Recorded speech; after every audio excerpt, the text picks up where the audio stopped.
Meron po akong old coins. 50 centavos. 1958. Yan po siya, yan. Sa mga kanood ay paki-comment lang po kung magkano to ngayon. Binebenta ko po. Sa mga buyers, sa ating mga buyers dyan, meron po ako 1958, 50 centavos. Comment lang po.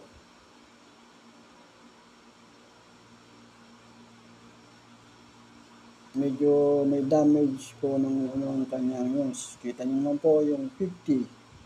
Sa letter T, meron medyo gas-gas. Yan po siya. 1958, old coins ng Philippines. 50 centavos, 1958. Yan po siya. Comment lang po.